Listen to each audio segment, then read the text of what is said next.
right. Now, we didn't have a lot of money when I was growing up, which meant we had some pretty shitty family vehicles when I was a kid. And when I say shitty, I mean they looked like cars that would be ran over by a monster truck shitty. We had cars with broken windshields. They'd have more rust on them than the Titanic, because my dad loved cheap cars. The cheaper the better, no matter how shitty they are. I'd be sitting there in the passenger seat. Dad, why is our car on fire? It does that from time to time. It's just a little oil, it's fine. It's what I was used to as a kid. I remember riding in one of my friends' parents' car, and my mind was blown. I was like, whoa, you guys have air conditioning? What are you guys, from the future? But of all the shitty cars that we had, they were nothing compared to my dad's 1984 Subaru hatchback. I called it the Rusty Turd because it looked like it came from somebody's asshole, that's why. First time I seen this thing, I remember thinking, holy hell, did my dad build his own car? What, did he take the fucking lawnmower apart and make this thing in the garage? This thing was no Rolls Royce, let me tell you. It was a stick shift, but it had no third gear. But my dad didn't care. Third gear? Who the fuck needs third gear?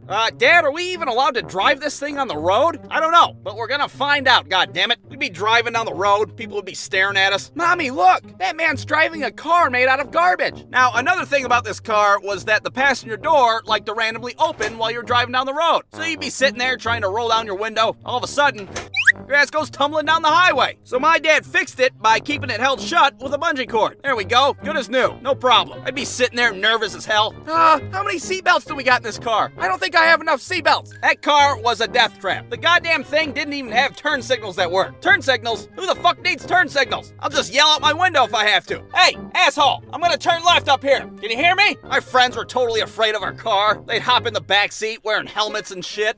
Is your car gonna blow up?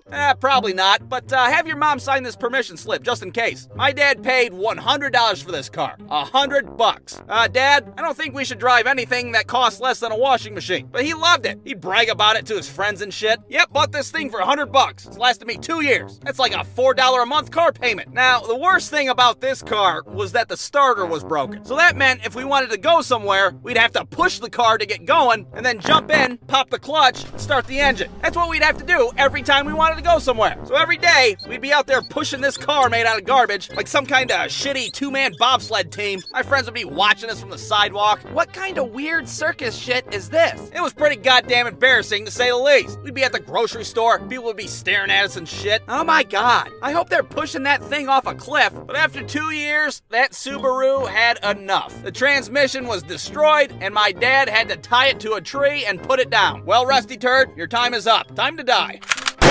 And that was the end of it. But there was good news after all that. My dad scrapped that car and got even more money than he paid for it. Yeah, we're just giving you this money so we don't have to see that pile of shit on the road anymore. Have a good day.